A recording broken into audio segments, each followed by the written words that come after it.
Do you know the stigmatization that comes with being born different from others in a place? Or have you ever been in a place where you were being perceived differently? For better understanding of both questions, let me share with you the story of a girl named Ajoke from a village called Onireke. It was a village like no other, where ancient traditions thrived, and the spirits of ancestors were believed to walk among the living. The villagers were known for their rich culture, unity, and reverence for nature. Ajoke was a girl whose story was unlike any other, a girl whose beauty and presence caused whispers to spread like wildfire. Ajoke was born under unusual circumstances. Her mother, Abeke, had been barren for many years. Abeke and her husband, Ajani, had tried everything from prayers to offerings to village elders to no avail. One night, as the moon hung low, Abeke had a strange dream. In it, an old woman cloaked in mist visited her and whispered, "A child will come, but she will not be like others. Her path will be cursed, yet her beauty will shine brighter than the stars." 9 months later, Ajoke was born. As the midwives washed her, they gasped in awe and fear. She had the darkest skin they have ever seen, flawless and smooth, but what startled them most was her hair. Her hair, jet black and tightly curled, was unlike any they had seen. It wasn't the usual short, curly hair common in the village. Instead, it was long, so long that it reached her knees even as a baby. And it curled in intricate patterns like a cascade of midnight waves.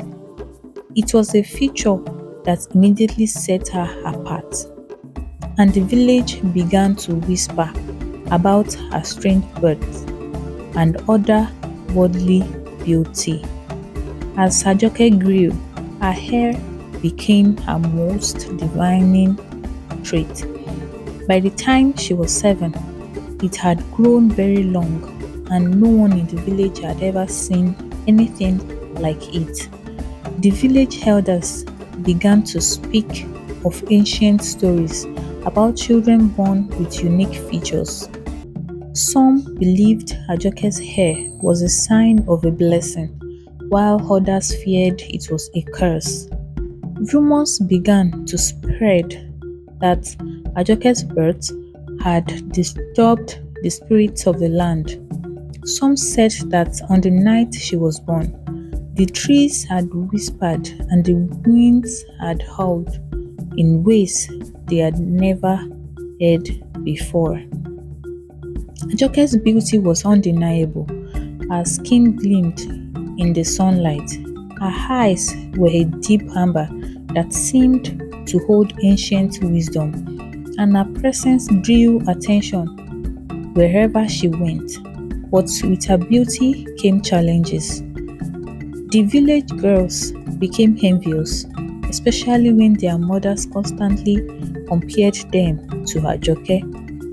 "Why can't you be as beautiful as Ajoke?" they would say, fueling bitterness and jealousy among the other children. By the time Ajoke was 12, she had few friends. The girls in the village ostracized her, spreading cruel rumors about her being a witch or someone cursed by the spirit. They threw stones at her when she walked past and whispered behind her.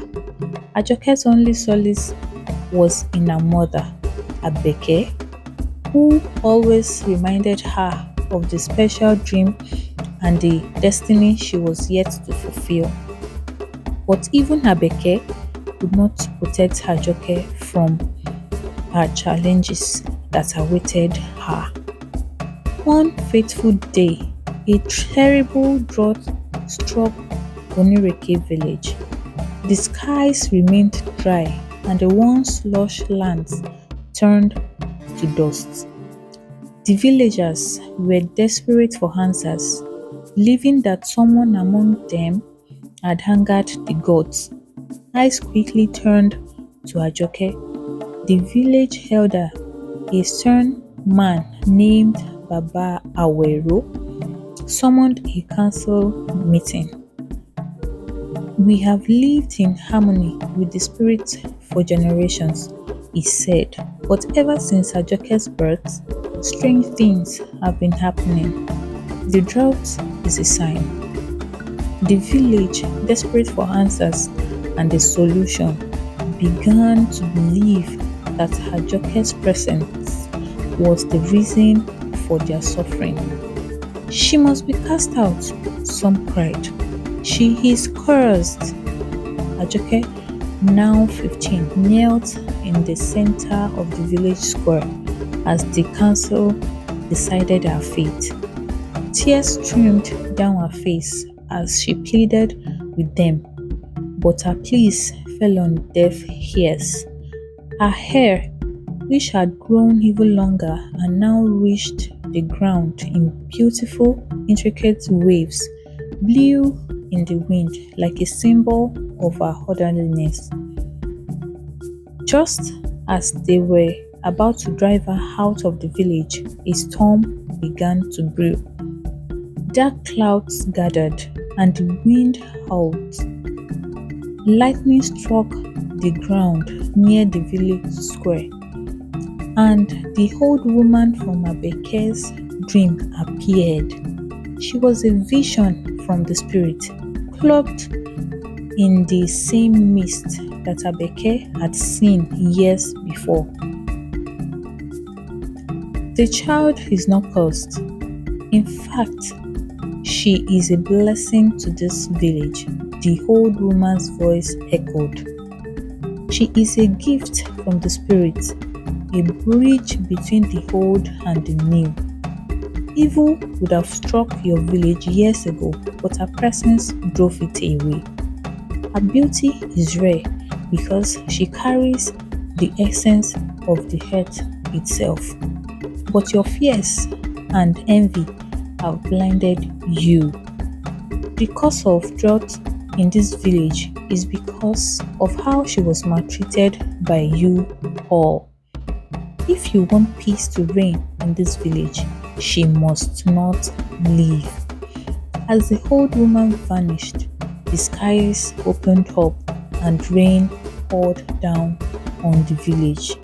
The drought was over, and the villagers became very happy as they danced in the rain.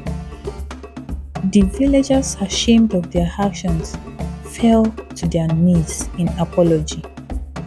But Ajoke could not forget the pain of their betrayal. Despite the rain that now cleansed the land, the scars of her treatment remained. Years passed, and Ajoke grew into a woman. She learned to embrace her unique beauty and found peace with her hair that once caused her so much pain. She became a healer, using the gifts passed down by the spirit to help those in need. She became a legend. Ajoke, the girl with the hair as black as night, who overcame the envy of the world to find her true calling. That is the end of today's video. Were you able to get answers to the questions previously asked? Kindly write your answers in the comment section. If you are new here, thank you for stopping by, and I hope you don't make this your last. Please subscribe, like, and share this video. But if you're an OG, oh, thank you very much for your support. I really appreciate. See you in my next one. Bye.